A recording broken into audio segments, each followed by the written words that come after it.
الرحيم. الحمد لله رب العالمين الرحمن الرحيم مالك يوم الدين إياك نعبد وإياك نستعين اهدنا الصراط المستقيم صراط الذين أنعمت عليهم غير المغضوب عليهم ولا الضالين.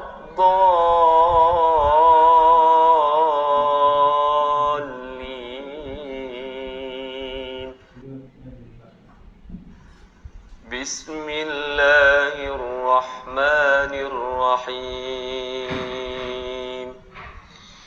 الحمد لله الذي أنزل على عبده الكتاب ولم يجعل له عوجا قيما لينذر بأسا شديدا من لدنه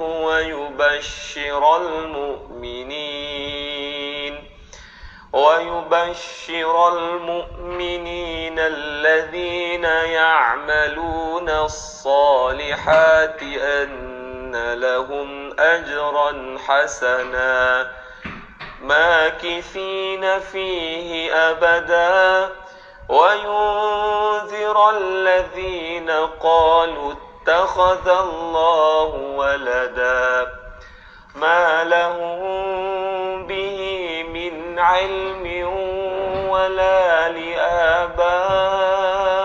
لآبائهم كبرت كلمة تخرج من أفواههم إن يقولون إلا كذبا فلعلك باخع نفسك على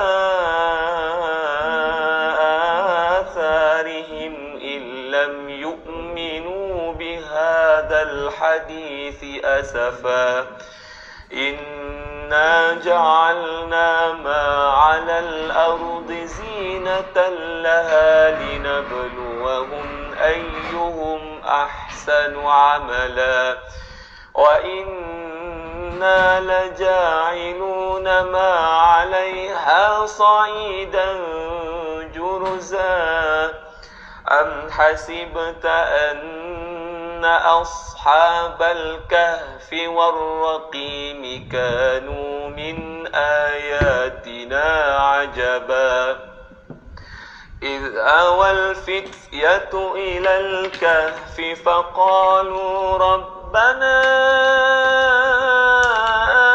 آتنا من لدنك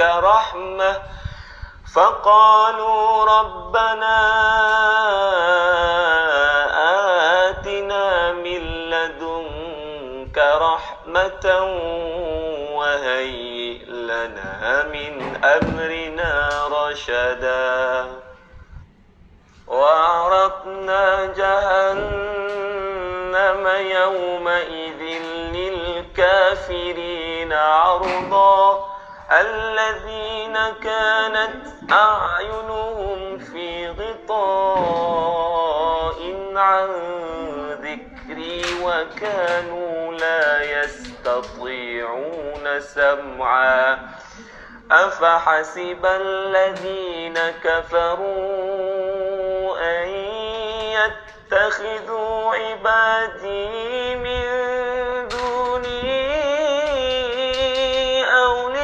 أولياء إنا أعتدنا جهنم للكافرين نزلا قل هل ننبئكم بالأخسرين أعمالا الذين ضل سعيهم في الحياة الدنيا وهم يحسبون أنهم يحسنون صنعا أولئك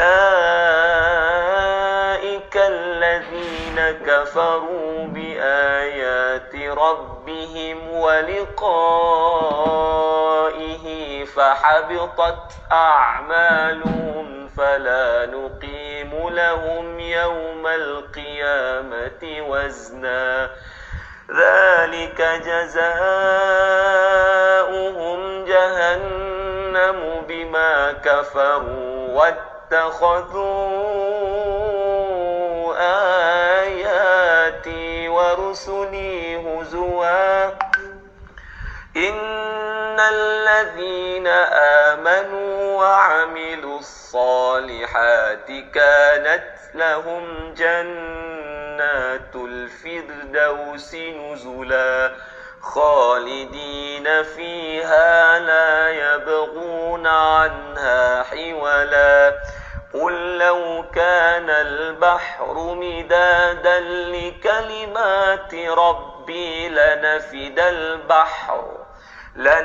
البحر قبل أن تنفد كلمات ربي ولو جئنا بمثله مددا قل إنما أنا بشر مثلكم يوحى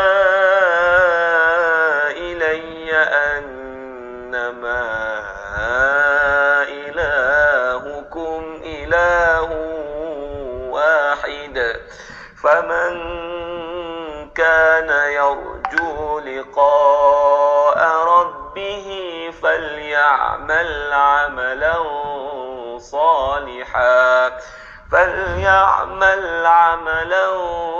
صالحا ولا يشرك بعبادة ربه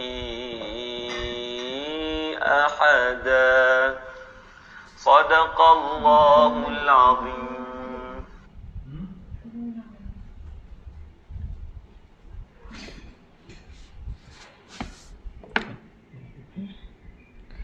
InsyaAllah kita sama-sama baca lagi sekali ya, boleh ya? Bismillahirrahmanirrahim. Alhamdulillahi Rabbil Alamin. Ar-Rahmanir-Rahim. Maliki Yawmiddin. إياك نعبد وإياك نستعين اهدنا الصراط المستقيم صراط الذين أنعمت عليهم غير المغضوب عليهم ولا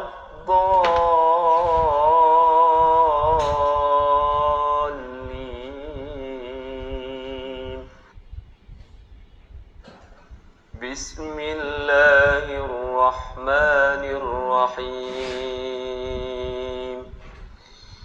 الحمد لله الذي أنزل على عبده الكتاب ولم يجعل له عوجا قيما لينذر بأسا شديدا من لدنه ويبشر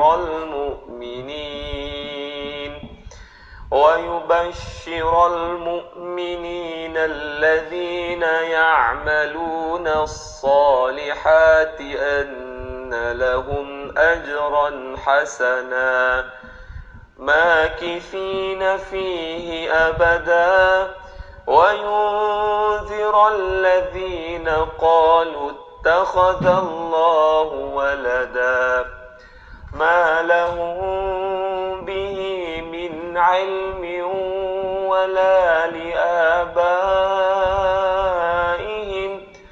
كبرت كلمة تخرج من أفواههم إن يقولون إلا كذبا فلعلك باخع نفسك على آثارهم إن لم يؤمنوا بهذا الحديث أسفا إنا جعلنا ما على الأرض زينة لها لنبلوهم أيهم أحسن عملا وإنا لجاعلون ما عليها صعيدا جرزا أم حسبت أن أصحاب الكهف والرقيم كانوا من آياتنا عجبا إذ أوى الفتية إلى الكهف فقالوا ربنا آتنا من لدنك رحمة وهيئ لنا من أمرنا رشدا وعرضنا جهنم يومئذ للكافرين عرضا الذين كانت أعينهم في غطاء عن ذكري وكانوا لا يستطيعون سمعا أفحسب الذين كفروا أن يتخذوا عبادي من دوني أولياء إنا أعتدنا جهنم للكافرين نزلا قل هل ننبئكم بالأخسرين أعمالا الذين ضل سعيهم في الحياة الدنيا وهم يحسبون أنهم يحسنون صنعا أولئك الذين كفروا بآيات ربهم ولقائه فحبطت أعمالهم فلا نقيم لهم يوم القيامة وزنا ذلك جزاؤهم جهنم بما كفروا واتخذوا آياتي ورسلي هزوا إن الذين آمنوا وعملوا الصالحات كانت لهم جنات الفردوس نزلا خالدين فيها لا يبغون عنها حولا قل لو كان البحر مدادا لكلمات ربي لنفد البحر قبل أن تنفد كلمات ربي ولو جئنا بمثله مددا قل إنما أنا بشر مثلكم يوحى إلي أنما إلهكم إله واحد فمن كان يرجو لقاء ربه فليعمل عملا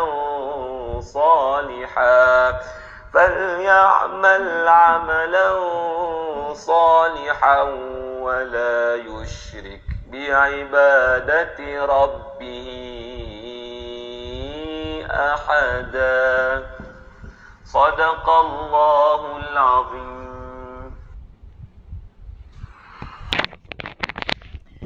A'udzubillahi minasyaitonirrajim. Bismillahirrahmanirrahim. Assalamualaikum warahmatullahi wabarakatuh. Alhamdulillahi rabbil alamin. Wassalatu wassalamu ala asyrafil anbiya'i wal mursalin wa ala alihi wa sahbihi ajma'in. Alhamdulillah, muslimin muslimat yang dirahmati Allah sekalian. Apa khabar semua? Didoakan semuanya tahta riayatillah, di bawah perlindungan Allah Subhanahu wa taala.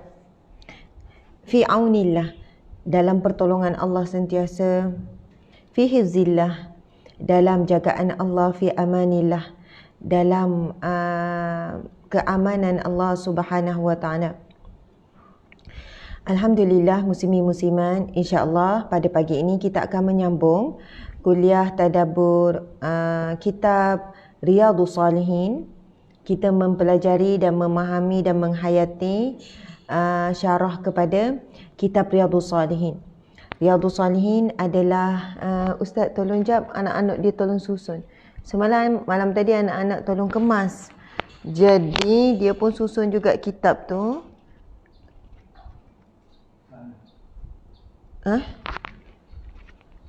Ada tak ada situ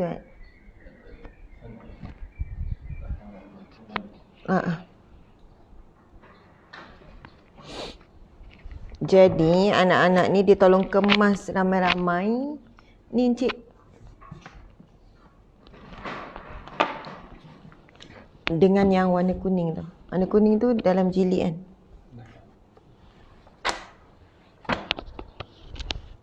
Okey, ini syarah. Okey, sebelum ni kan saya duduk di angle lain. Hari ni duduk angle belakang kitab. Itu yang tadi duduk proses-proses tu jadi agak lambat sikit. Muslimin muslimat dimati Allah sekalian. Ni kitab Riyadhus Salihin. Masya-Allah, kitab Riyadhus Salihin iaitu taman orang-orang yang soleh. Itu maksud dia lah, Riyadh, taman Salihin, orang-orang soleh, disusun oleh Imam Nawawi. Dan kitab ini mengandungi segala akar ilmu, termasuk bab akidah, bab ibadah dan juga bab akhlak, tasawuf. Jadi itulah 3 ilmu teras yang kita perlu pelajari. Bab akidah, keyakinan, kepercayaan. Di sana ada bab rukun iman kan, rukun Islam. Kemudian perkara-perkara yang membatalkan syahadah dan sebagainya.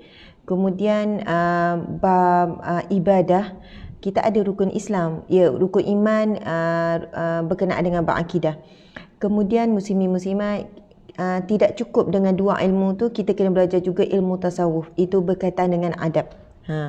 Alhamdulillah, kita akan sambung membacakan beberapa firman Allah Subhanahu wa taala. Beberapa firman Allah Subhanahu wa taala berkaitan dengan sabar. Sebelum ini kita dah baca kan 2 firman Allah semalam. Dalam kuliah yang lepas kita dah baca 2 dalam bab sabar. Siapa yang ada kitab Riyadhus Salihin, anda boleh buka ya.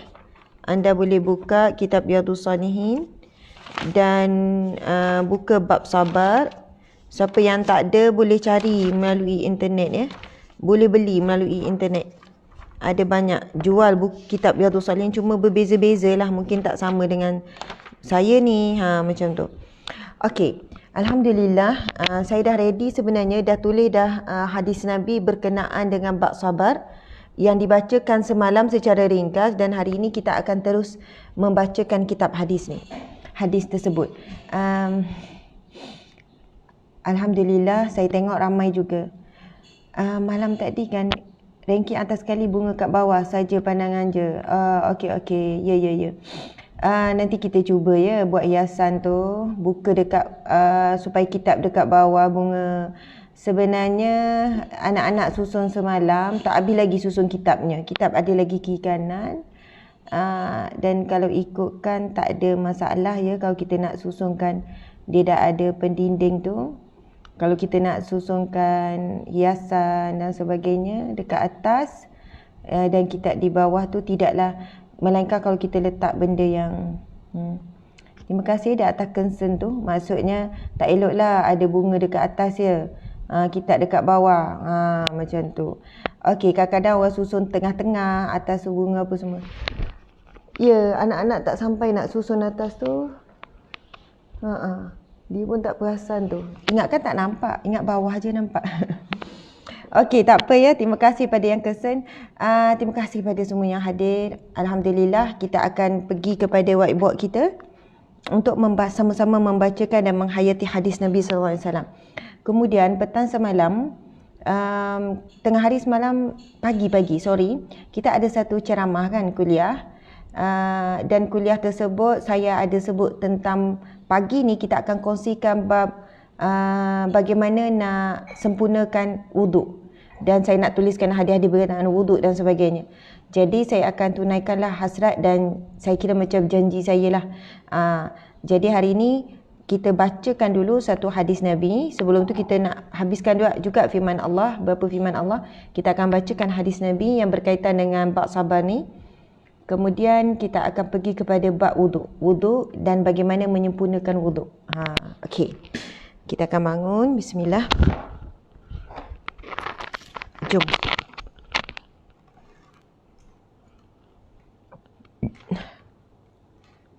Tuan-puan sekalian, malam tadi sebenarnya saya ada program. Ustaz tak payah tukar lagi pun tak apa. Saya nak cakap dulu. Subhanallah.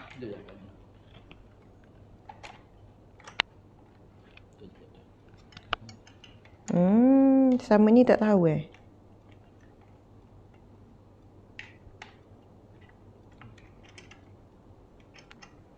Main-main cik. Saya pusing.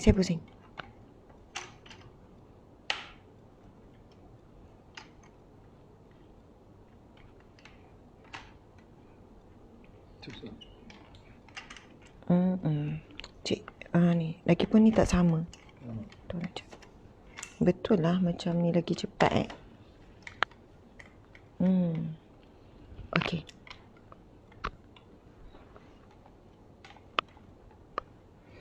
Okey, sahabat-sahabat. Malam tadi ada program, balik lambat juga dekat rumah. Bukanlah program. Alhamdulillah Allah izinkan kami untuk ziarah. Ada peluang, ada ruang, subhanallah, untuk kami ziarah adik Bella. Untuk kami ziarah adik Bella tu. Sahabat-sahabat dimata Allah sekalian, tahu kan kes Bella, OKU yang ada kesan penderaan pada tubuhnya. Jadi alhamdulillah malam tadi dan adik Bella telah dikembalikan kepada pusat, kepada rumah kebajikan. Sebelum ni adik Bella start daripada 3 tahun sehinggalah 11 tahun. Start 3 tahun hingga 11 tahun. 9 tahun berada di rumah kebajikan di Negeri Sembilan. Jarak pada rumah saya lebih kurang dalam 15 minit sahaja. Masya Allah. Sejak daripada kita tahu tular kes tu, kita tahu telah dikembalikan kepada rumah kebajikan tempat dia membesar. Bila membesar di rumah kebajikan, di bawah Jabatan Kebajikan Masyarakat di Negeri Sembilan. Tak jauh daripada rumah saya, lebih kurang dalam 10 minit. Macam tu, 10-15 minit. Saya sebelumnya memang berhajat nak pergi ziarah, nak pergi, subhanallah, ada keinginan tu kan. Lepas tu, Masya Allah, alhamdulillah malam tadi adalah rezeki saya turut dihubungi, dan jika Ustazah nak hadir, alhamdulillah. Sebab kita NGO, kita memang dah lama pun nak bantu kan, agensi-agensi kebajikan masyarakat yang sangat banyak membantu warga macam ni. Tuan-puan sekalian, Bella membesar dengan sehat, dengan cantik, dengan bersih. Dia sebenarnya mempunyai kulit yang cerah, macam tu lah kan, bersih, subhanallah. Seorang yang ceria, lemah lembut, penyayang, pandai bawa diri. Dan Bella yang saya tengok, dia sentiasa pakai tudung. Jadi bila saya tanya kepada penjaga, di situ sangat mesra. Ayah, dipanggil ibu, dipanggil emak, penjaga-penjaga di situ. OKU yang berada di situ lebih kurang dalam 60 orang. Dalam 60 orang. OKU bermula daripada baby sampailah umur 15 tahun. Subhanallah, saya baru tahu sebenarnya di bawah Jabatan Kebajikan Masyarakat bila ada penempatan untuk jagaan OKU. Memang kawasan tu untuk penempatan ataupun rumah perlindungan tu untuk OKU saja di bawah Jabatan Kebajikan Masyarakat. Subhanallah, sahabat-sahabat dan Allah sekalian, bila saya pergi, saya disambut oleh 3 orang anak OKU lelaki. Subhanallah, 3 orang ni kan dengan sopan, dengan lembut. Kemudian ada yang menghafaz Al-Quran, ada yang membacakan Al-Quran. Kemudian ada salah seorang anak tersebut membacakan Al-Quran. Bila dibacakan Al-Quran, dia baca surah Al-Mulk malam tadi. Kemudian lepas selesai tu, salah seorang pula baca doa. Doa yang sangat indah. Ni anak OKU baca doa lebih tersusun, lebih indah daripada doa kita. Maksud saya dengar tu, ya Allah, lebih baik doanya daripada anak saya yang sebaya dengan anak OKU tu. Dia sebut contoh doa dia sebut, ya Allah, cukupkanlah rizki ibu bapaku di sana dan cukupkanlah rizki kami di sini. Ya Allah, berikanlah kesembuhan kepada mereka yang sedang sakit COVID dan kepada yang belum sakit COVID, ya Allah, maka jauhlah daripada COVID. Dia buat ayat sendiri dalam bahasa Melayu, memula di bahasa Arab. Saya kata, ya Allah, anak-anak ni memang anak-anak. Saya melihat bagaimana Jabatan Kebajikan Masyarakat membentuk satu suasana ilmiah yang sangat baik. Dan saya sebenarnya tak terfikir. Dia kata, Ustazah, di sini pendidikan agama sangat bagus. Dia kata, Bella walaupun dia OKU, tapi dia selalu memakai tudung. Memang saya pergi tengok semalam, Bella full coverage.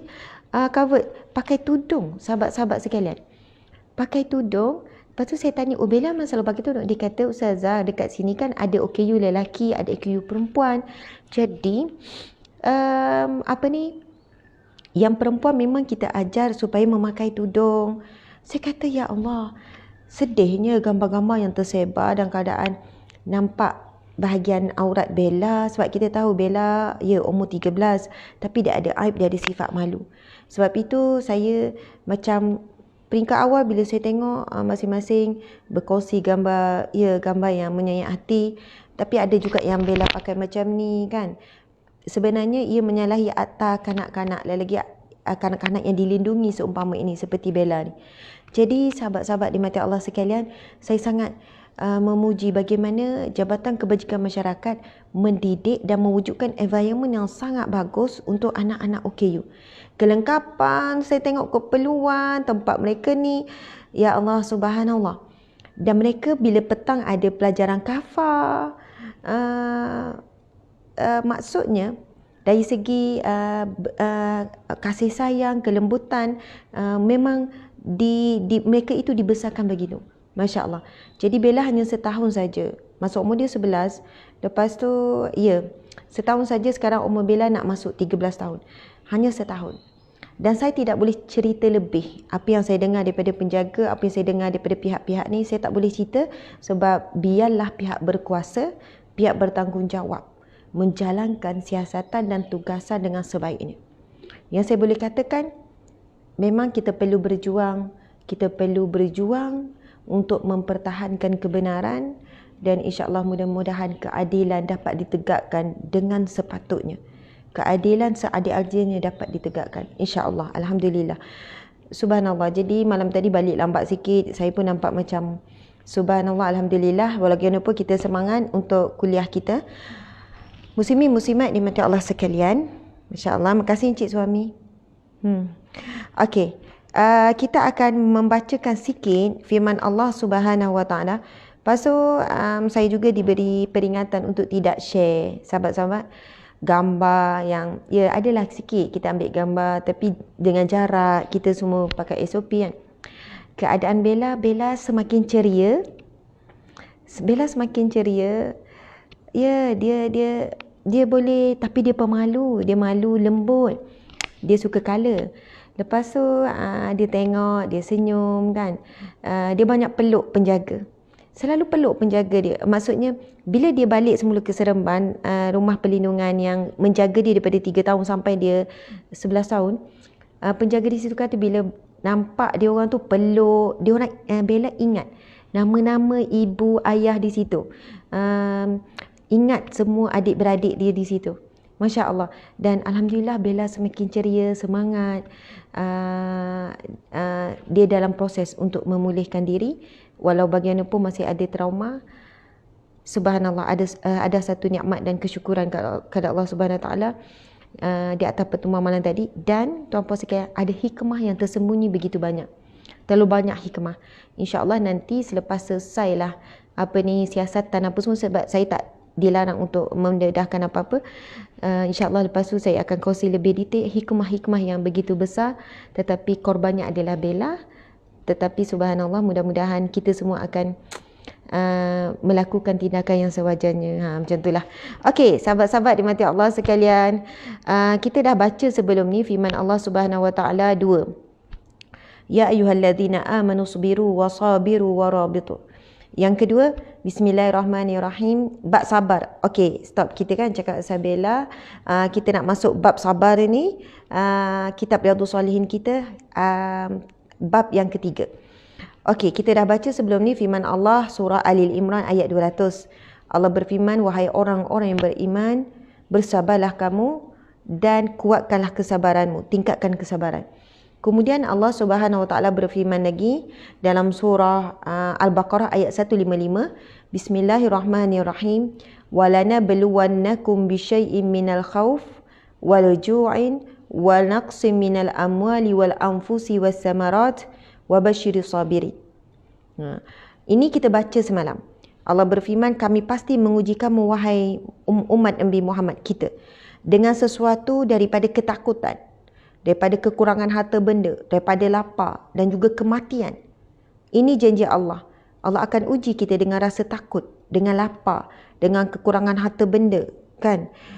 Apa yang berlaku seperti hari ini? Wabasyiris sabirin. Dan Allah berfirman, berita gembiralah bagi orang-orang yang sabar. Okey, muslimin muslimat dimati Allah sekalian, kita baca satu lagi, berapa lagi firman Allah Subhanahu Wa Taala berkenaan dengan bab sabar, iaitu surah Az-Zumar ayat 10. Bismillahirrahmanirrahim. Innama yuwaffas sabiruna ajrahum bighairi hisab. Yang bermaksud, innama, sesungguhnya orang-orang yang sabar. Innama yuwaffas sabiruna. Yuwaffas sabiruna. Innama, saya tak tulis ni, sesungguhnya dicukupkan, yuwaffa, akan dicukupkan as-sabiruna, pahala bagi orang-orang yang sabar, dicukupkan orang yang sabar, ajrahum, pahala mereka, bighairi hisab, tanpa dihisab. Tapi rasa nak tulis juga. Okey, Ustaz, kita boleh pusing dah. Terima kasih Ustaz. Rasa macam hari ni. Okay, kita akan tukar. Okay, kita akan tukar ya. Muka saya pun nampak macam tak bermaya. InsyaAllah, insyaAllah. Kena tukar. Pusing.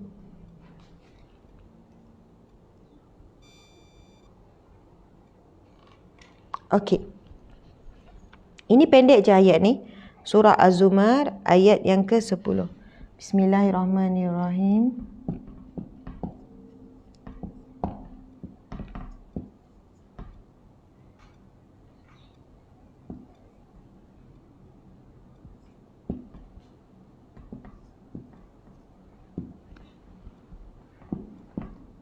Saya selalu baca ayat ni. Memang selalu sebut. Saya pun tak hafal banyak ayat Al-Quran. Tapi inilah ayat yang selalu juga dibacakan.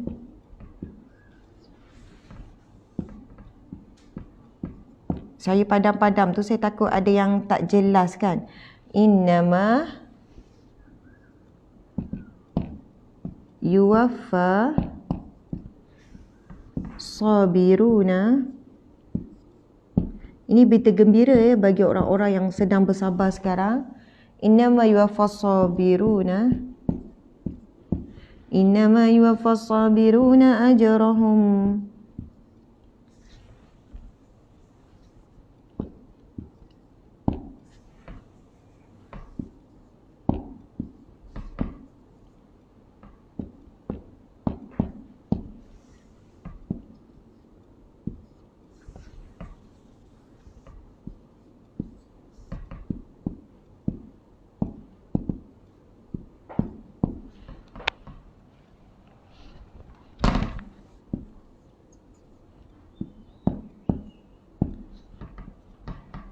Innama yuwaffas sabiruna ajrahum bighairi hisab. Okey. Surah Az-Zumar. Kita boleh tuliskan dalam bahasa Melayu. Kuat gegar Ustaz. Surah Az-Zumar. Okey, kita baca sama-sama. Bismillahirrahmanirrahim. Innama yuwaffas sabiruna ajrahum bighairi hisab. Yang bermaksud innama, sesungguhnya. Yuwaffas sabiruna. Yuwaffa, dicukupkan. As-sabiruna, bagi orang-orang yang sabar. Ajrahum, pahala mereka.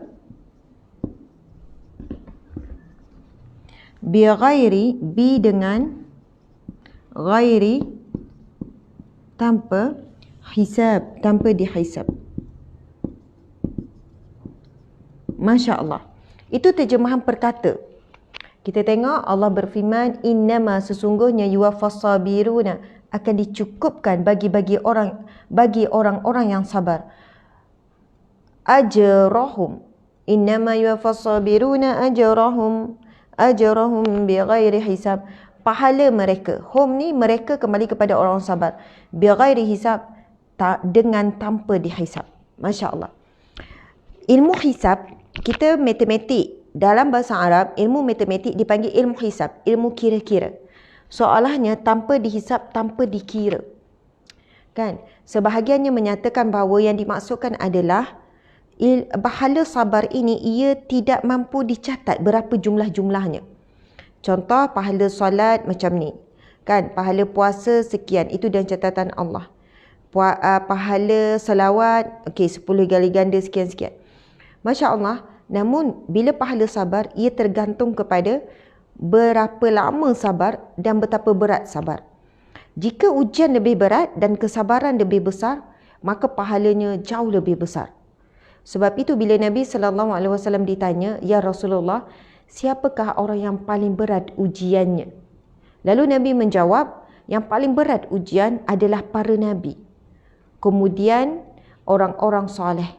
Kemudian orang-orang yang baik. Subhanallah. Dan hadis Nabi SAW tersebut menggambarkan, Nabi kata, setiap ujian berdasarkan kepada keimanan. Maka jika besarlah keimanan kamu ataupun kuatlah iman kamu, maka lagi beratlah ujianmu. Jika kuranglah agamamu, maka ringanlah ujianmu. Namun Nabi kata orang yang paling berat ujian ada di kalangan para Nabi. Subhanallah. Pernah satu ketika Rasulullah SAW sakit, demam. Sahabat datang ziarah dan meletakkan tangan di atas selimut. Lalu para sahabat pun berkata, "Ya Rasulullah, panasnya kamu." Kemudian Rasul menjawab, "Ya, kerana apabila sakit para Nabi akan dilipat gandakan 2 kali. Kalau contoh mungkin, ini andaian saja tuan-puan sekalian dia, kalau kita demam, mungkin suhu kita dalam 32 demam lah Ustaz kan? 37, 38, 40 tu memang panas. Tetapi demam para Nabi berganda lagi. Subhanallah. Jika diujilah sesuatu para Nabi dengan sakit, dia digandakan. Diujilah dengan satu yang menyebabkan bab kesedihan. Bila kita hari ni buat dakwah, saya sendiri tak pernah lagi lah orang baling batu buat dakwah. Tak adalah lagi orang baling najis ke. Orang buat perkara yang sampai peringkat mencederakan tubuh badan kita ke. Tapi kita tahu kisah Nabi SAW, kisah para Nabi dan sebagainya. Kisah Nabi Ayub, ujiannya sangat besar. Nabi Muhammad SAW kan, Nabi kita pun pergi ke perang sampai patah gigi, kelaparan apa semua. Kita hari ini diuji lapar, tapi bayangkan Rasulullah SAW diuji Allah dengan lapar bukan sehari dua. Tapi ada peristiwa Rasulullah diuji dengan lapar sampai berturut-turut 3 bulan. Ini diceritakan oleh Sayyidatina Aisyah kepada anak saudaranya Abdullah bin Zubair. "Wahai Abdullah, pernah rumah tangga Aisyah cerita pernah rumah Rasulullah dan isteri-isterinya, rumah isteri-isteri Rasulullah lah, tidak berasap selama 3 bulan berturut-turut. Kita tak berasap mungkin tak masak, order food panda ke apa kan, makanan ada. Tapi maksud tak berasap di sini adalah tidak ada apa-apa untuk dimasak, tuan-puan sekalian. Tidak ada apa-apa untuk dimasak. Masya Allah. Lalu Abdullah bin Zubair bertanya, wahai ibu saudaraku, kan, wahai Aisyah, wahai ibu saudaraku, apakah yang Rasulullah dan isterinya makan dalam tempoh tersebut? Ia minum air kosong, kemudian ada ketikanya jiran memberikan susu, dan ada ketikanya jiran bagilah sikit makanan. Tetapi tuan-puan sekalian, maksud lapar ialah, kita pernah tak kita lapar? Kan, 5 orang lapar, tapi ada makanan yang boleh mengenyangkan seorang saja. Lapar dan ada makanan yang boleh mengenyangkan seorang saja. Subhanallah. Masya Allah, muslimin muslimat, adakah boleh kenyang? 5 orang tengah lapar, ada roti untuk seorang. Subhanallah, itulah situasinya, mereka tidak kenyang. Makanlah sikit. Lapar tu, maksudnya kenyang tu tak rasa, lapar pun tak hilang, tapi sekadar mengalas perut supaya tak pengsan, supaya bermaya masih mampu untuk tunaikan solat, untuk menegakkan badan saja. Masya Allah. Ini hadis berkenaan dengan, okey, terima kasih. Saya baca ya, hadis Nabi SAW, Nabi bersabda, Asyaddun nas bala'an al-anbiya, summal amsalu fal amsalu yubtala ar-rajulu ala hasab. Wa fi riwayatil qadri dinuhu fa in kana dinuhu salaban ishtadda bala'uhu wa in kana fi dinihi riqah ubtuli ala hasabi dinihi fama yabrahu al-bala' bil 'abdi hatta yatrakahu yamshi 'ala al-ardi ma 'alayha khati'ah. Subhanallah, Allahu akbar. Indah sangat hadis ini. Nabi SAW bersabda, manusia yang paling berat ujiannya adalah para anbiya, para nabi. Kemudian orang-orang yang serupa dengan mereka. Kemudian orang-orang yang serupa dengan mereka. Lalu orang-orang yang paling seseorang itu diuji mengikut ukuran agamanya ataupun imannya. Jika agamanya kuat, imannya kuat, maka ujiannya pun berat. Dan jika agamanya lemah, maka ia diuji mengikut kadar agamanya. Maka ujian akan selalu menimpa seseorang sehingga membiarkannya berjalan di muka bumi tanpa sebarang kesalahan lagi. Subhanallah. Muslimin muslimat yang dirahmati Allah sekalian, jelas dalam hadis itu Nabi menyebutkan ujian yang paling berat pada Nabi dan orang yang selepasnya, orang soleh, para wali Allah dan sebagainya. Dan Nabi menyebutkan bahawasanya ujian mengikut ukuran agamanya, imannya. Subhanallah. Barang siapa yang beriman, imannya kuat, maka ujiannya pun berat. Sebab itu tuan-puan sekalian, dalam hadis ini ada khabar gembira bagi orang yang sedang diuji berat sekarang. Ada yang tanya, Ustazah, kenapa berat sangat ujian saya? Bertimpa-timpa, Ustazah. Apa yang paling saya takut itulah Allah uji saya. Allah uji suami, Allah uji anak, Allah uji harta contohnya. Ujian berat sangat, Ustazah, saya tak sangka saya boleh kehilangan kerja. Ada di kawasan kejiranan saya ni, subhanallah, kerjanya adalah pilot. Pilot overseas. Gaji besar dulu, gaji besar. Pilot overseas pula, mungkin 20,000, mungkin 30,000, wallahualam. Masya Allah. Dia seorang bekerja, isteri tak bekerja, ada anak-anak. Bila berlaku pandemik, kita faham, ramai pilot yang hilang terus sekelip mata punca pendapatan. Mungkin daripada 30,000 jadi kosong, diberhentikan kerja dan sebagainya. Masya Allah. Namun saya sangat kagum dengan pasangan suami isteri ni. Dia sangat tenang dan kuat menghadapi ujian. Sangat tenang dan kuat. Apa yang mereka lakukan sehingga mereka terpaksa jual rumah. Dah tak ada dah, memang simpanan dah tak ada apa. Dan mereka usahakan mencari rezeki apa? Tanam, dan dah dapat hasil. Sebab kita kan dah setahun setengah, mereka pun tak fly hampir 2 tahun dah. Masya Allah. Tanam pokok, tanam pisang, lepas tu kelapa, jual pisang, jual buah, macam-macam untuk survive. Dan bila saya jumpa pasangan ni, tak ada riak pada wajah tersebut. Riak macam kecewa, kemurungan, senyum, tetap positif, bila bagi tahu kata rumah ni nak dijual dan sebagainya, keadaan yang positif dan keadaan yang tenang. Sahabat-sahabat dimati Allah sekalian. Masya Allah. Mungkin bagi kita kata yelah dia dah hidup senang lama, mudah lah, sekarang belajarlah hidup susah. Bila seseorang berada di satu zon yang selesa, nak pergi zon ni, ia satu cabaran, melainkan ada kekuatan iman. Masya Allah. Saya nak sebutkan kepada siapa-siapa yang sedang diuji berat sekarang. Sebenarnya anda di kalangan orang yang kayu ukurnya adalah anda di kalangan orang yang kuat iman. Agamanya kuat, imannya mantap. Sebab itu ujian tu berat.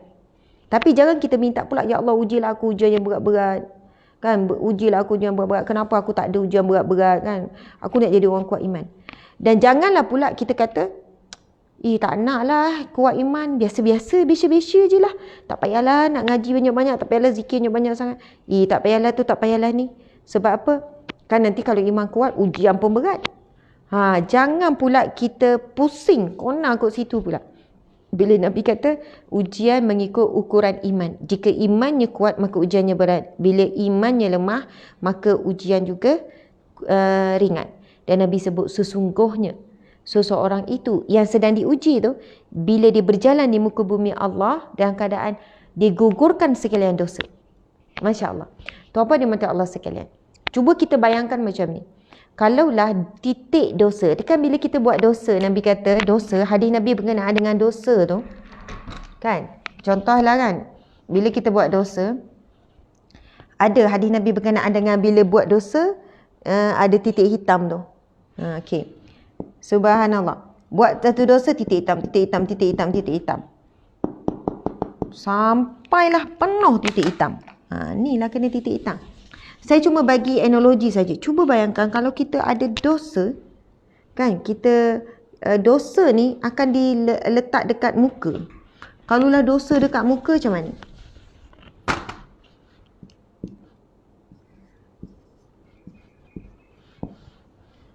Kan, bila buat dosa je, titik hitam, titik hitam, titik hitam, titik hitam, titik hitam, titik hitam, titik hitam, titik hitam, titik hitam, titik hitam, titik hitam, titik hitam, titik hitam. Buat dosa je titik hitam.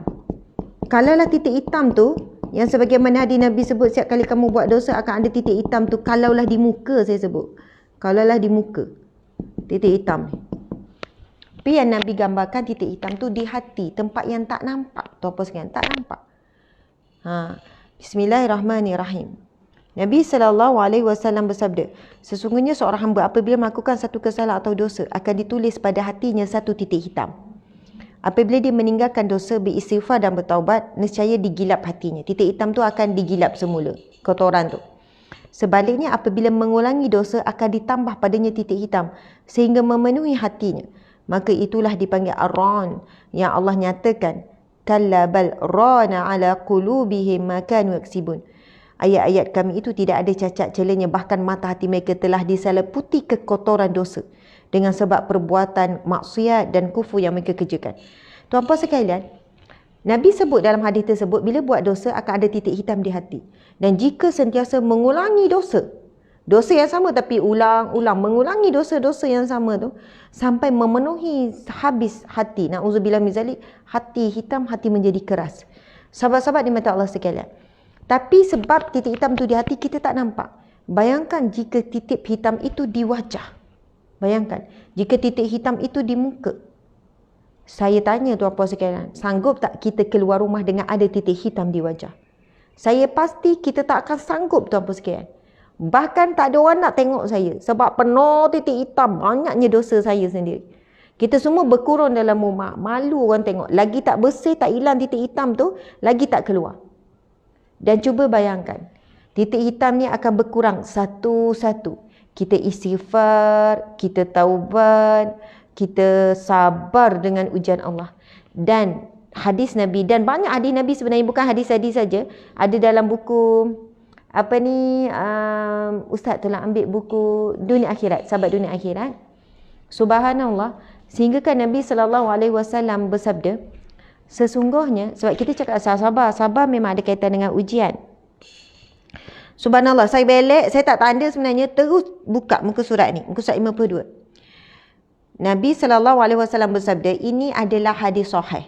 An Abi Sa'id Al-Khudri wa an Abi Hurairah an Nabi sallallahu alaihi wasallam qala ma yusibul muslima min nasabin wala wasabin wala hammin wala huznin wala adha wala ghammin hatta syaukati yushakuha illa kafarallahu biha min khatayah. Masya Allah. Nabi bersabda daripada Abu Hurairah radhiyallahu anhu, sabda Nabi sallallahu alaihi wasallam, tidaklah seorang muslim yang ditimpa suatu penyakit. Siapa yang diuji sakit dan keletihan. Letih. Siapa letih kat sini? Siapa letih? Bagi tahu. Anda letih apa? Siapa yang letih? Saya nak tengok ni. Tak apa, kita tengok lepas ni. Dan keletihan. Letih pun Nabi sebut. Wala huzni, dan juga kesedihan. Wala adha, ataupun kegusaran, kebimbangan. Gangguan dan kesusahan. Wala ghammin, dan juga gangguan dan juga kesusahan. Bahkan duri yang melukainya, duri kecil yang luka, melainkan Allah Subhanahu wa taala akan menghapuskan kesalahan-kesalahan dosanya. Subhanallah. Dalam hadis tersebut Nabi sebut berapa? Yang pertama Nabi sebut siapa yang ditimpa penyakit, yang kedua keletihan, yang ketiga kebimbangan, yang keempat kesedihan, yang kelima gangguan, yang keenam kesusahan, yang ketujuh duri. Bahkan duri tu Nabi bagi contoh. Tapi ada 6 perkara dalam hadis ini Nabi sebut. Barang siapa yang ditimpa sakit, kemudian letih, kemudian bimbang, kan kita kan dalam keadaan bimbang ni, kemudian sedih, gangguan dan susah. Ada manusia ganggu kita, manusia dengki tak pasal-pasal, manusia buat fitnah, gangguan ataupun dizalimi, dan kesusahan. Ada 6 perkara Nabi kata, melainkan Allah akan menghapuskan segala kesalahan-kesalahan dosanya. Muslimin muslimat di mata Allah sekalian, saya tanya tadi, siapa yang letih? Saya pun letih, sahabat-sahabat semua pun letih. Letih apa tuan-puan sekalian? Ustazah letih lah PDP anak, Ustazah letih lah hari-hari ngemah rumah, Ustazah letih lah masak dah tak ada idea dah, Ustazah letih lah ngadap masalah suami ni, Ustazah letih lah kerja saya ni memang letih. Sebab kita tengok hari ni frontliner sangat letih. Malam tadi bila saya dengar berkenaan dengan beberapa fakta bagaimana kerja JKM ni, Jabatan Kebajikan Masyarakat. Okey, menurut pihak yang berautoriti yang menguruskan JKM ni, dia terangkan, dia kata Ustazah, bila berlaku PKPD kan di satu kawasan, PKPD yang ketat betul-betul, di kawasan Kelah yang sampai bukan di Gari, kita panggil di Kawat semua tu. Kata Ustazah, sana pegawai Jabatan Kebajikan Masyarakat cover kadang-kadang ada satu kawasan sampai 4,000, 5,000, 6,000. Kan orang ni hubungi perlukan ni, orang ni, sebab dia orang kan tak dibenarkan keluar. Hubungi ni anak ni, lepas tu hantar bantuan. Dia kata satu kawasan kadang-kadang yang handle lebih kurang 3 orang, 4 orang saja. Sebab sangat kekurangan pegawai Jabatan Kebajikan Masyarakat. Itu baru satu tempat, tak sebut lagi banyak ni. Kata ya Allah, memang diorang memang penat, diorang sampai peringkat bermasalah keluarga, tak balik, cover pagi sampai malam, cover sampai malam 24 jam. Dia teruk Ustazah, kerja diorang teruk. Cuma orang tak tahu bagaimana. Ini juga frontliner. Kita tahu frontliner yang lain yang paling jelas iaitu doktor dan sebagainya. Tapi Jabatan Kebajikan Masyarakat juga adalah frontliner yang mereka memang tak pernah cuti walaupun berlakulah apa pun, PKBD ke apa, bahkan mereka lah yang kena keluar untuk menguruskan keperluan-keperluan masyarakat. Penat tu apa sekalian? Kita tak boleh bayangkan kan di hospital Tuanku Ampuan Zahrah. Yang Kelang tu, Tuanku Ampuan Rahimah. Subhanallah, yang sangat padat sampai basement, tempat parking dan sebagainya. Ya Allah, kita tak boleh bayang keletihan doktor, kita tak boleh bayang keletihan nurse. Tapi saya cuma nak bagi kita kefahaman tuan-tuan dan puan-puan sekalian. Kita letih kan duduk di rumahan, tapi doktor nurse letih sangat duduk di hospital tak balik-balik. Kita letih kan duduk di rumah rasa macam terkurung, stres. Tapi letih sangat polis, anggota keselamatan duduk di atas jalan raya di bawah terik matahari. Kita letih kan ulang rutin yang sama selama ni. Kita faham. Subhanallah. Tapi letihnya JKM yang bertugas ni jaga tak berhenti. Macam itulah tuan-puan sekalian. Kita semua letih. Tak ada orang tak letih. Letih dengan cara masing-masing lah. Tapi biarlah keletihan kita berbaloi. Bukan letih kerana buat maksiat. Bukan letih kerana main game. Saya paling takut sekarang saya tengok ramailah terjebak pada game. Game tak berhenti. Kan berlawan sana berlawan sini. Sebab dia kata daripada main game boleh dapat duit, dapat pendapatan apa semua. Ya, ia akan menyebabkan banyak perkara keburukan yang lain. Tuan-tuan sekalian, letih bagi orang yang beriman. Nabi SAW sebut tidaklah ditimpa bagi orang yang Muslim, orang Islam kan, dengan ujian apa? Ujian sakit, ujian penat, ujian bimbang, ujian letih. Dan keletihan kita tu bukan saja-saja. Subhanallah, letih urus kat rumah, pergi anak, kerja, work from home apa semua. Apa yang berlaku ialah Allah akan gugurkan dosa-dosa kita. Dengan syarat sabar, tabah. Bukan dengan marah-marah, dengan ngungkit-ngungkit, dengan itu tempit-tempit. Dengan sabar, dengan tabah, tuan-tuan dan Allah sekalian. Dengan redha. Kita tak diuji dengan sakit. Kita tak diuji bertugas sebagai apa. Kita diuji dengan letih, tuan-tuan sekalian. Ya, saya pun letih, tuan-tuan sekalian. Kita semua letih. Tak ada orang kata, saya tak pernah letih lah dalam hidup saya. Subhanallah. Sebab itu tanggungjawab kita banyak sampai meletihkan, tuan-tuan dan Allah. Sebab apa? Kalaulah kita boleh nampak. Ini saya nak bagi gambaran saja. Bila kita letih menyapu, tengok-tengok kan, muka kita tu asalnya ada titik-titik hitam. Tiba-tiba menyapu, lepas tu sabar, hilang. Lepas tu sambung pula lipat kain, walaupun letih, hilang. Lepas tu, kita pun sambung lagi masak, aduh, hilang lagi. Lepas tu kan suami tanya, awak ni kan tak berhenti-hentilah kerja, tak penat ke? Tak letih ke? Dia kata penat bang, memang penat. Tapi awak tengok tak, makin kurang dah ni. Titik-titik hitam tadi penuh kat sini. Dah kurang dah ni. InsyaAllah saya nak teruskan bang sampai bersih dah muka saya ni. Itu ibaratnya lah. Suami pula tengok muka dia kat cermin. Penuh, saya lagi tebal daripada awak. Saya kena buat banyak ni amal-amal soleh ni untuk gugurkan dosa-dosa ni. Apa lagi Nabi sebut? Dengan taubat, dengan istighfar. Kan Nabi kata kalau letak titik hitam satu, lalu dia beristighfar dan dia bertaubat, maka akan digilap. Suami pun ya Allah tak berhenti-berhenti, ya Allah biar dosa ku, tak mengulangi dosa, taubat, minta maaf dengan isteri yang awak gini-gini. Saya bagi bayangan je kan, hilang. Lepas tu tiba-tiba sakit kepala. Contoh sakit kepala. Ya Allah sakitnya kepalaku, ya Allah kenapa sakit sangat ni. Subhanallah, sebelum ni kita mungkin bila sakit kepala semua tak kena lah. Ni tolong diam sikit, ni sakit kepala ni, ya Allah, ketuk-ketuk ke, hilang sabar, macam tu lah, marah-marah. Tapi bila kita dah nampak, contohnya bila sakit kepala tu, ya Allah, lepas tu sambil tu tengok cermin, nampak gugur dosa, gugur titik hitam tu, contoh, ini contoh saja, tak berlaku tu betul, gugur titik hitam tu kan. Subhanallah, mungkin kita akan kuat menahan sakit. Allahu Akbar, redha, sabar. Kita pun baca doa apa? Wa idza maritu fa huwa yashfin, ataupun tak apa baca macam ya Allah, sabar, makan Panadol, Activas contoh kan. Sabar, bertahan. Masya-Allah, walaupun anak datang, peluk, okey Umi sakit ni ya. Masya-Allah. Kita mesti kuat. Sebab apa? Kalau kita nampak bagaimana dosa kita digugurkan Allah. Namun semua ini adalah alam ghaib.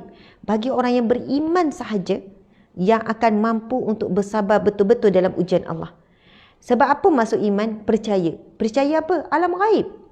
Pasal catatan dosa, benda tak nampak. Catatan pahala juga benda tak nampak. Ketika proses dosa kita gugur pun benda tak nampak. Tapi orang yang yakin dengan hadis Nabi tu, Nabi kata, bila kamu istighfar, kan kamu buat amal soleh, akan digilap dosa kamu tersebut. Masya Allah, benda tu tak nampak.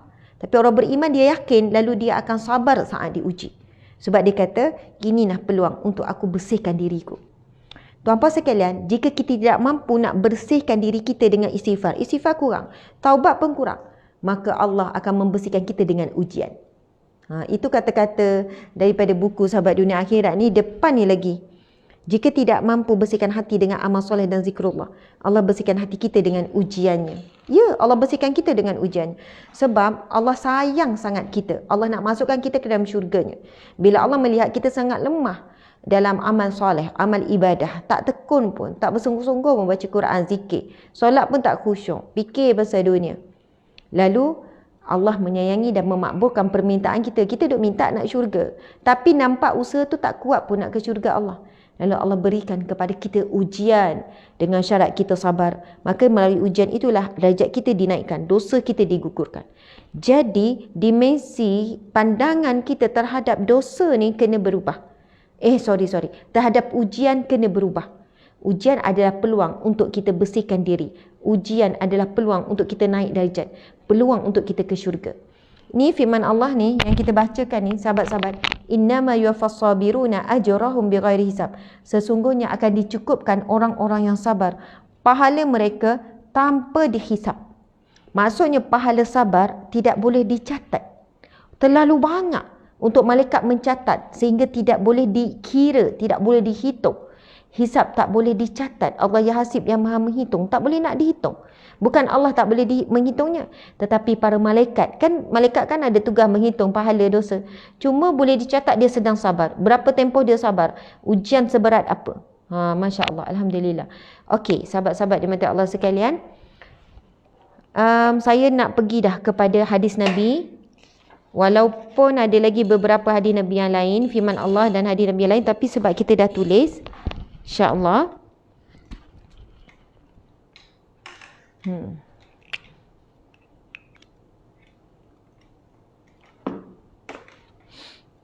Okey, muslimin muslimat, sahabat-sahabat dan mati Allah sekalian, abaikan nampak muka saya. Mungkin ramai kata, Ustazah nampak muka tak sihat, nampak muka sembam, nampak muka tak larat. Saya alhamdulillah sebenarnya dalam proses rawatan, dan proses rawatan ni dia adalah healing crisis. Ustazah sakit apa? InsyaAllah sakit yang mampu ditanggung, sakit biasa. Semua orang pun sakit. Adalah ujian-ujian tersendiri tu. Tapi kita tetap terus kuat, semangat, positif. InsyaAllah selepas kesakitan berlalulah berlalulah sakit, sehat, dan berlalulah juga dosa-dosa. Moga bersihlah selepas itu. Mudah-mudahan. Okey, sahabat-sahabat di mata Allah sekalian, jelas ya hadis ni? Kita akan sama-sama membacakannya. Ustaz. Allahu Akbar. Clear? Ustaz? Okey, Nabi SAW bersabda. Kita baca sama-sama. Bismillahirrahmanirrahim. Qala Rasulullah sallallahu alaihi wasallam. At-tahur. Ustaz boleh ikut tak? At-tahur syatrul iman. Walhamdulillah. Sahabat-sahabat di rumah pun ikut ya. Walhamdulillah tamla'ul mizan. Wa subhanallah walhamdulillah tamla'ani au tamla'u ma bainas samawati wal ard. Was sadaqah burhanun was sabru diya'un wal qur'anu hujjatun laka au hujjatun alaika. Kullun nasu yaghdu faba'i'un nafsahu famu'tiquha au mubiquha. Riwayat Muslim. Nabi sallallahu alaihi wasallam bersabda, qala Rasulullah sallallahu alaihi wasallam, at-tahur, at-tahur iaitu at-tahur, minta maaf, ini at-tahur membawa maksud kebersihan. Kebersihan ataupun bersuci itu syatrul iman, sebahagian iman. Okey. Walhamdulillah. Ucapan alhamdulillah, kita sebut alhamdulillah, alhamdulillah, alhamdulillah. Ada satu hadis Nabi sallallahu alaihi wasallam, Nabi bersabda, afdalu zikru la ilaha illallah. Zikir paling afdal adalah kalimah la ilaha illallah. Wa afdalu doa, dan doa yang paling afdal adalah ucapan alhamdulillah. Yang kita sebut alhamdulillah, alhamdulillah, muslimin muslimat sekalian, itu adalah satu doa. Allah berfirman, la in syakartum la azidannakum. Jika kamu bersyukur, pasti aku akan tambahkan nikmat ke atasmu. Maka tuan-puan dan puan-puan sekalian, bila kita bersyukur, umpama kita sedang mendoakan untuk rezeki. Umpama, kan Allah berfirman, la in syakartum la azidannakum. Jika kamu bersyukur, pasti kami akan tambahkan lagi nikmat ke atasmu. Nikmat dunia, nikmat akhirat, berbagai bentuk nikmat. Suami baik, anak yang baik, kehidupan yang baik dan sebagainya. Nikmat untuk berzikir, nikmat untuk solat. Allah akan tambahkan. Tapi dengan syarat kamu syukur. Dan antara kaedah bersyukur, ada banyaklah kaedah syukurnya. Tapi antaranya adalah ucapan Alhamdulillah. Alhamdulillah ni ucapan memuji Allah. Puji Allah. Contoh kan kalau kita berterima kasih pada suami, kita puji kan. Terima kasih bang, awak ni memang suami yang baik sangat. Suami yang sangat baik, terima kasih kerana awak jaga saya. Puji, itu puji kan. Kalau kita hargai anak, mensyukuri anak dan menghargai anak, kita puji. Begitu juga antara kaedah kita mensyukuri Allah, memuji Allah dengan kalimah Alhamdulillah. Maksudnya segala puji bagi Allah. Kalau dalam bacaan bacaan doa iftitah kita sebut apa? Allahu akbar kabira walhamdulillahi katsira, dan segala puji bagi Allah sebanyak-banyaknya. Masya-Allah banyak. Kita kata terima kasih banyak-banyak. Kan beza dengan terima kasih banyak-banyak. Jadi bila baca doa iftitah tu walhamdulillahi katsira, segala puji bagi Allah katsira, sebanyak-banyaknya. Okey, walhamdulillah. Nabi sebut walhamdulillah, itu perkataan alhamdulillah. Tamla'ul mizan. Tamla'u membawa maksud memenuhi. Memenuhi neraca. Mizan. Neraca ataupun mizan ni adalah nama kepada timbangan. Zikir alhamdulillah, alhamdulillah tu puan sekalian akan memenuhi neraca timbangan. Timbangan amal pahala tu akan dipenuhi dengan pahala ucapan alhamdulillah. Okey, kita tengok lagi. Wa subhanallah, dan ucapan subhanallah. Subhanallah, tasbih, ucapan tasbih, subhanallah. Wa subhanallah walhamdulillah tamla'ani. Tamla'ani, memenuhi keduanya. Tamla'ani maksudnya memenuhi keduanya.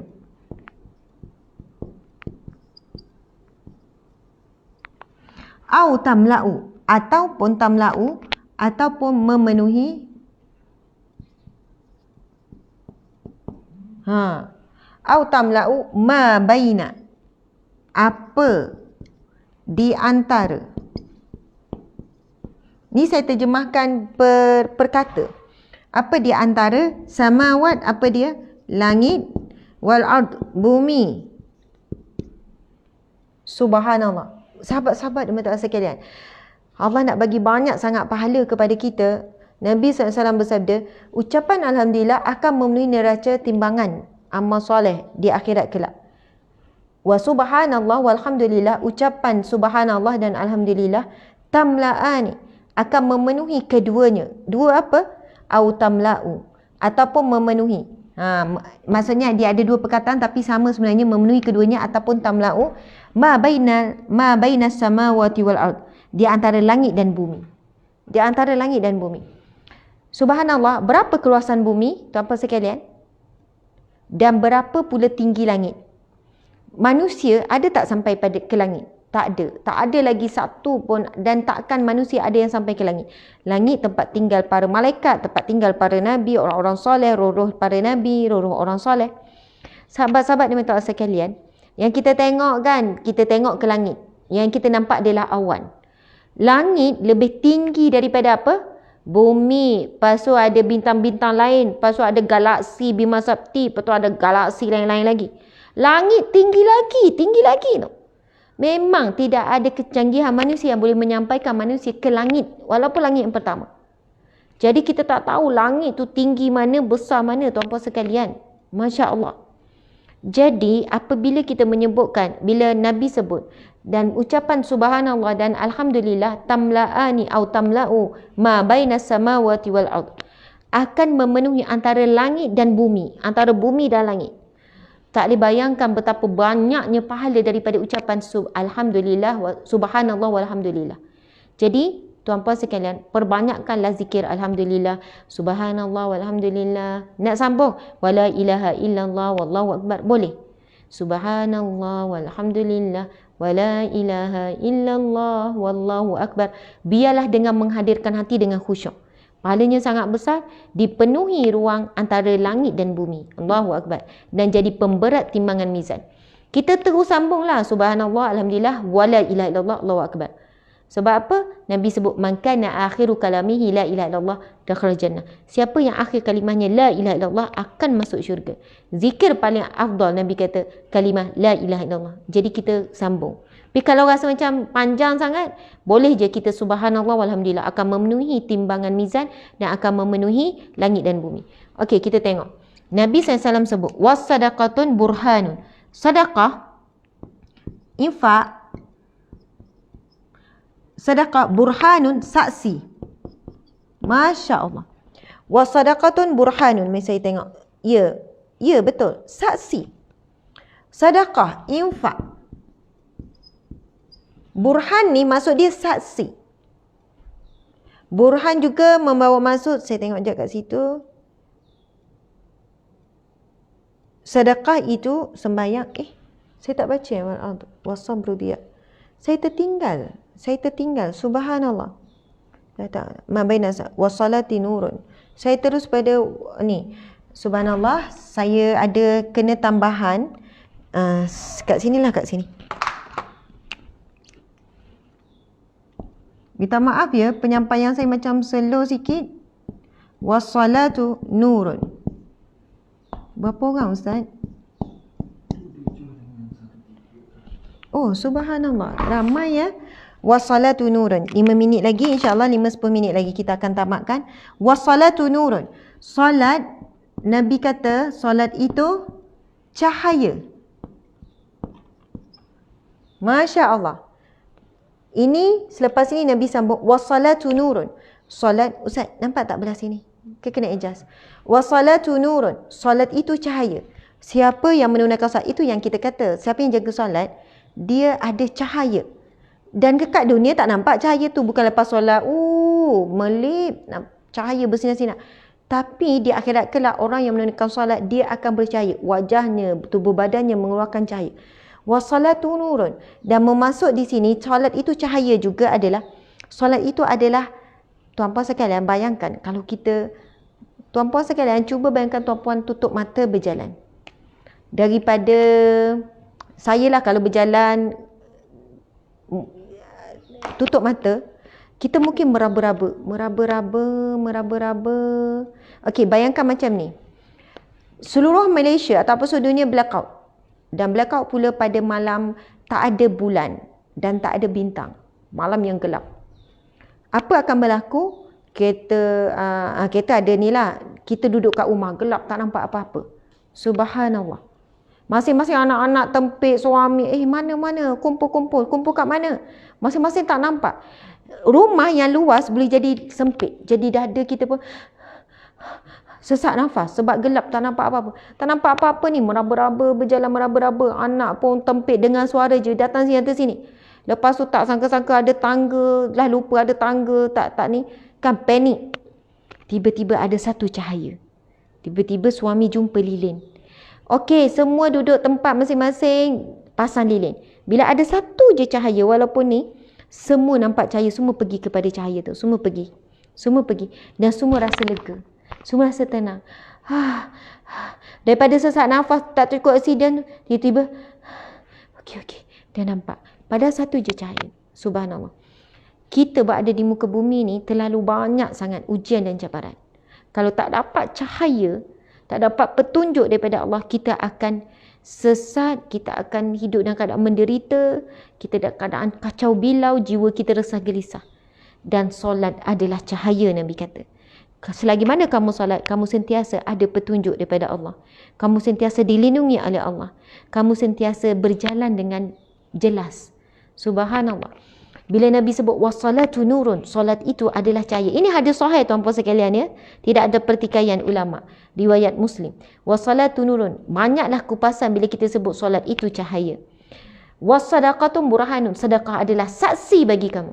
Tuan-puan sekalian, apa yang kita sedekah hari ini akan jadi saksi di mahsyar kelak.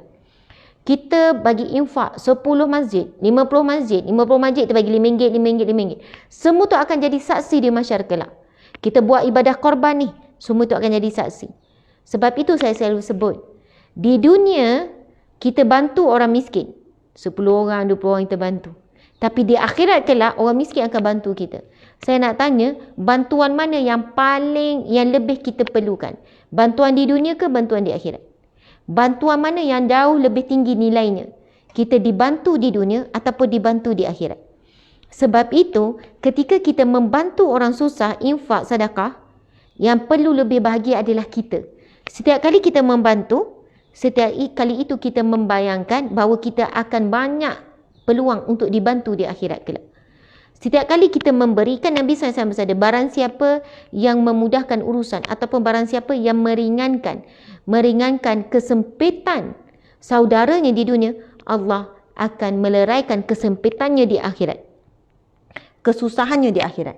Jadi imbal balik tu membuatkan kita sangat mencari-cari. Dengar je orang susah, orang miskin, pergi. Bukan bila nampak jadi orang yang minta derma, terus kita nampak ini peluang, makasih. Sebab itu tuan-puan sekalian, antara kaedah ikhtiar saya supaya kita pun tak rasa bangga, riak dengan sedekah kita. Contohlah kita ada bantu hamba Allah ni dengan jumlah yang agak banyak. Kan? Kita sampai tanggung dia belajar. Lepas tu dia tak habis-habis. Terima kasih Ustazah, tanggung saya belajar. Terima kasih Ustazah setiap bulan bagi untuk tanggung keperluan apa. Saya kata, jangan terima kasih pada saya. Saya nak ucap terima kasih sangat pada kamu. Sebab sudi terima. Sebab apa? Di akhirat kelak kamu akan tolong Ustazah. Terima kasih sangat sudi terima. Dan kamu pula belajar. Dapat pula pahala yang lain saya tumpang kamu. Barakah kamu belajar tuntut ilmu.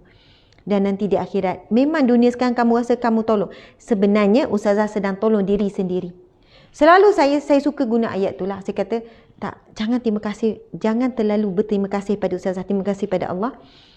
Dia kata, ini kan adab Ustazah. Kita sesama, ya cukup. Ustazah terima. Tetapi hakikatnya Ustazah sedang tolong diri Ustazah sendiri. Sebab apa Ustazah cakap macam tu? Sebab apa yang sedekah ini jadi saksi di mahsyar kelak. Ustazah sedang mengumpulkan saksi-saksi yang banyak untuk menyelamatkan diri daripada api neraka. Dan kamu pun akan jadi saksi di mahsyar kelak. Semua ini dicatat oleh Allah.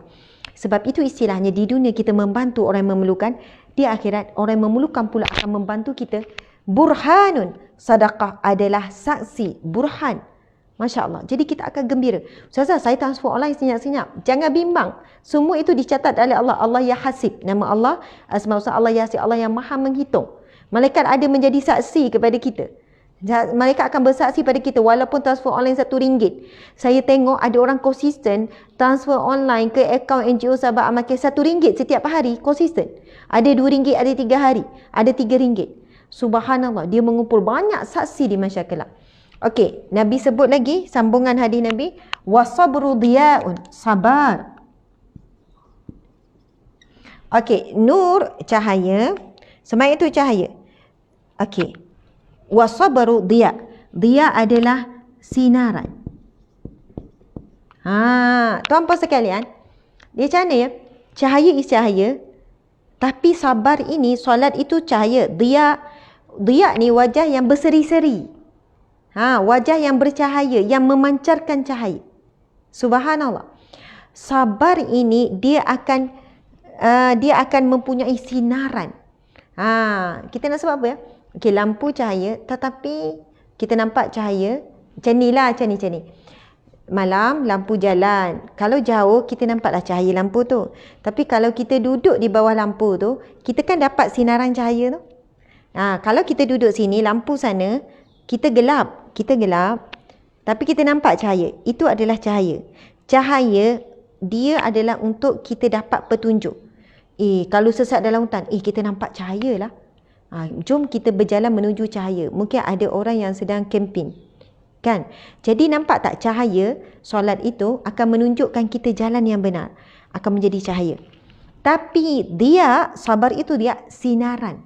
Bila kita makin dekat dengan cahaya, kita mula dapat sinaran. Daripada gelap, kita pun nampak. Kita pun dapat simbahan cahaya. Sebab itu, solat adalah cahaya. Sedekah adalah saksi. Sabar adalah sinaran.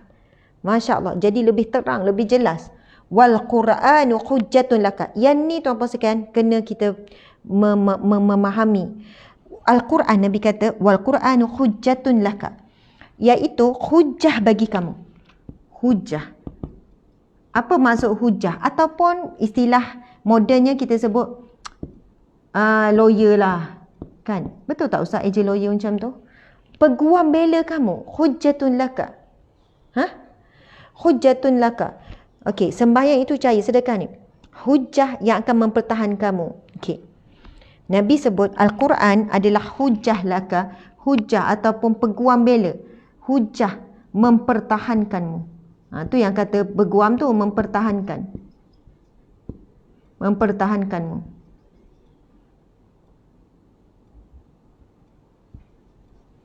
Kata Al-Quran itu hujjatun laka, hujjah yang akan mempertahankan kamu. Au hujjatun alaika. Tapi dalam kitab ini ada setengah riwayat menyebutkan ada perkataan hujjah. Tapi kita buang au alaika. Maksudnya di sini ada matan menyebutkan hujjah yang mempertahankan kamu au hujjatan alaika, ataupun tak ada. Kita tolaklah ni, kita tak ada ni au alaika, sebab kita baca tak ada au alaika, ataupun hujjah menentang kamu. Ia maksud yang berbeza. Ini kita bimbang tuan-puan sekalian. Nabi sebut Al-Quran wal Quranu hujjatun laka, hujjah peguam bela yang akan mempertahankan kamu. Au alaika, ataupun peguam bela yang akan menentang kamu. Bukan peguam bela dah, peguam cara ke apa. Dan juga hujjah yang akan menentang kamu. Tuan-puan sekalian, Al-Quran akan berkata di hadapan Allah menjadi satu saksi. Subhanallah, sama ada untuk mempertahankan kita ataupun untuk menentang kita. Mempertahankan, ya Allah aku jadi saksi dia membacaku ya Allah siang dan malam. Ya Allah aku menjadi saksi dia menghayati Al-Quran. Ya Allah aku menjadi saksi dia menghidupkan perintah yang engkau perintahkan di dalam Al-Quran. Aku menjadi saksi dia beramal dengan Al-Quran ya Allah. Tapi yang kita bimbang, Al-Quran jadi hujah melawan kita. Ya Allah aku jadi saksi dia tak baca Al-Quran ya Allah, walaupun kat rumah dia tersusun Al-Quran. Ya Allah aku jadi saksi ya Allah, dia baca Al-Quran tapi dia tidak memahaminya, dia tidak menghayatinya. Ya Allah aku jadi saksi dia baca Quran tetapi dia tidak beramal dengan isi kandungan Al-Quran. Apa yang dia hidup bukan dengan cara Al-Quran. Dia hidup tidak mentaati perintahmu. Subhanallah, Allahu Akbar. Muslimin muslimat sekalian, Al-Quran boleh jadi dua. Sama ada hujah mempertahankan kita di hadapan Allah, ataupun hujah menentang kita. Ya Allah dia baca Quran tapi dia berlawanan, hidupnya berlawanan dengan isi kandungan Al-Quran. Na'udzubillahi min zalik. Jadi tanya pada diri kita sekarang, Al-Quran menjadi hujah mempertahankan kita ataupun hujah melawan kita. Okey, kita tengok sahabat-sahabat. Kullun nas yaghdu. Sikit lagi. Kullun nas yaghdu. Setiap manusia. Yaghdu membawa masuk yaghdu. Setiap manusia keluar pada awal pagi. Betul. Keluar. Ataupun setiap manusia berpagi-pagi. Macam itulah. Berpagi. Setiap manusia keluar pada pagi. Ataupun setiap manusia berpagi-pagi. Ya, macam kita sekarang berpagi-pagi. Setiap manusia berpagi-pagi. Faba'i'u nafsahu. Dan faba'i'u. Maka dia menjual dirinya. Faba'i'u, dia menjual. Tak maaf ya.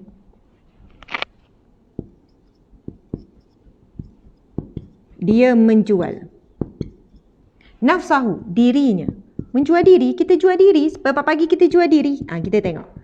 Dia menjual dirinya. Famu'tiquha au mubiquha. Subhanallah. Sama ada dia menjual saya daripada syaitan melakukan kufur, maka dia akan membinasakan dirinya. Famu'tiquha.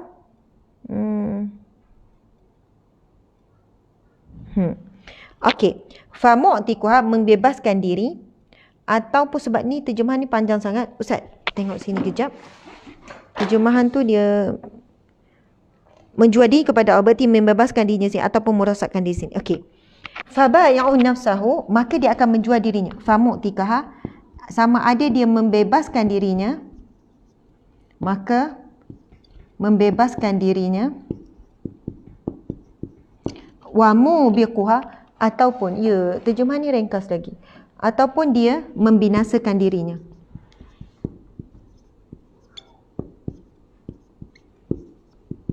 Ada dua. Atau. Nabi SAW sebut setiap manusia, kulun nas, setiap manusia akan berpagi-pagi. Macam kita sekarang. Faba'i'u nafsahu, maka dia akan menjual dirinya. Subhanallah. Dalam maksud bila Nabi SAW menyebutkan perkataan menjual dirinya, kita pagi-pagi kita sedang menjual diri kita. Ibarat kita telah mendedahkan diri kita. Kan kalau jual barang kan dedah, betul tak? Kita sedang mendedahkan diri kita, kita sedang menjual diri kita kepada dua keadaan. Famu'tiquha, maka sama ada dia membebaskan dirinya atau dia membinasakan dirinya. Disebutkan dalam terjemahan yang panjang tu, famu'tiquha, maka sekiranya soalannya, sekiranya ni membebaskan apa daripada api neraka, daripada kemurkaan ataupun neraka lah kita sebut. Okey, maka sekiranya dia mentaati perintah Allah ataupun dia keluar dan dia mentaati perintah Allah, maka dia membebaskan dirinya daripada neraka. Ataupun jika dia melakukan maksiat berpagi-pagi, hari itu melakukan maksiat, buat sesuatu dosa, maka dia akan membinasakan dirinya. Jadi tuan-puan dimati Allah sekalian, syaitan sebagai syaitan nafsu, dia akan merosakkan diri, membebaskan dirinya sendiri ataupun merosakkan dirinya. Jadi pagi-pagi kita akan menjual diri kita, sama ada kita akan membebaskan diri kita daripada neraka ataupun membinasakan diri dengan dicampakkan diri ke neraka. Sebab itu setiap hari demi hari tuan-puan sekalian, hadis Nabi SAW ini, Masya Allah, kita dapat banyak pengajaran, banyak kata-kata yang indah. Solat itu cahaya, sedekah itu burhanun, kan? Lepas tu kita dapat apa? Zikir yang akan memenuhi mizan. Dan subhanallah, alhamdulillah, iaitu akan memenuhi antara langit dan juga bumi.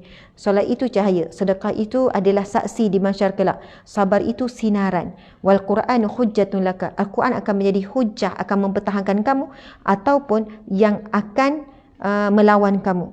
Setiap manusia dia berpagi-pagi dalam keadaan menjual dirinya. Subhanallah, sama ada hari itu dia akan bebaskan dirinya daripada kemurkaan Allah ataupun dia akan merosakkan dirinya. Sahabat-sahabat, satu hari demi satu hari. Hari ini hari Khamis, hari ini adalah hari baru untuk kita semua. Setiap hari adalah hari baru. Setiap hari kita sedang menjual diri kita, sama ada hari ini menjadi hari untuk kita bebaskan diri daripada kemurkaan Allah ataupun na'udzubillah sebaliknya, hari yang kita akan merosakkan diri kita. Jadi tolonglah hidup sehari demi sehari. Apa yang berlaku semalam, bukan lupakan, ambil pengajaran. Kita sedang berada di hari yang baru, mulakan kehidupan yang baru. Dan jika kehidupan kita sebelum ini 30 tahun, bahkan 40 tahun sekalipun, 50 tahun, 60 tahun sekalipun, dalam keadaan melakukan maksiat, dalam keadaan lara, dalam keadaan tak solat, tapi jika hari ini kita taubat, jika hari ini kita kembali kepada Allah, jika hari ini kita solat, kita tutup aurat, maka dosa kita selama 40 tahun tak tutup aurat contohnya, maka apa sahaja dosa-dosa maksiat kita lakukan sebelum ini tuan-puan sekalian, akan diampunkan Allah. Kita menjadi orang yang baru pada hari ini. Subhanallah, sebab itu Nabi sebut, semua manusia berpagi-pagi keluar daripada rumahnya, sama ada dia bebaskan dirinya daripada api neraka ataupun dia membinasakan dirinya. Sebenarnya buat amal soleh, tiba-tiba hari ni buat maksiat, mati pula dalam maksiat, na'udzubillah min zalik, tak sempat nak taubat, na'udzubillah, dicatat sebagai orang yang fasik yang sedang melakukan maksiat, tak sempat nak bertaubat. Masya Allah, alhamdulillah, mudah-mudahan dapat pengajaran yang banyak pada hari ini. Saya mohon maaf salah dan silap. Terima kasih kepada semua kekurangan. Kita ada kuliah pula pukul 10 Allahu Akbar. Kita ada kuliah lagi. Tuan-puan sekalian, doakanlah kuat, sihat. Saya rehat sekejap, sempatlah ni untuk recharge balik untuk satu kuliah yang bertajuk pukul 10 pukul 10. Cabaran dan hikmah di sebalik pandemik COVID-19. Cabaran dan hikmah di sebalik pandemik. Cabaran dan hikmah. Eastern Pacific Industry Corporation Berhad Epic. Subhanallah, tajuk yang sangat bagus. Apa dia? Oh, petang ada juga. Subhanallah. Jadi hari ni ada 3 ceramah ya. Subhanallah. Saya pun baru tengok jadual, terkejut. Tajuk petang berkurung, apakah syurga di rumahmu? Macam mana nak dapat syurga dalam keadaan syurga di rumahmu? Subhanallah, memang ada buku. Buku saya dan posen siap dah. Namanya adalah tajuk syurga di rumahmu. Ada syurga di rumahmu. Jadi insya-Allah petang tu jemput pukul 10 dan juga petang ada sejam setengah lagi petang pula. Ada 3 ceramah hari ni. Harap jangan jemu bersama dengan saya. Terus bersama dan menyokong. Hari ni last day untuk korban 15 bulan. Ya, luar negara. Dalam negara. Iya. Oh, tak boleh buat iklan dah. Okey. Tuan-puan sekalian, Encik Suami jelaskan, hari ni last day untuk daftar korban. Hari ni hari akhir untuk daftar korban. Siapa yang nak jadikan korban sebagai saksi, hari ni hari terakhir daftar korban. Marilah sama-sama kita melakukan ibadah korban sebagai tanda kedekatan kita kepada Allah. Subhanallah, nombor telefon semua tu ada tertera, boleh pergi ke page, pergi IG, ada makluman macam mana nak daftar ibadah korban. Dalam negara ada, luar negara ada. Saya ucap terima kasih kepada semua. Mohon maaf salah dan silap. Sekian wabillahi taufiq wal hidayah. Assalamualaikum warahmatullahi wabarakatuh. Kita tangguhkan dengan tasbih kafarah dan surah Al-Asr. Bismillahirrahmanirrahim. Subhanakallahumma wa bihamdika asyhadu an la ilaha illa anta astaghfiruka wa atubu ilaik. Bismillahirrahmanirrahim.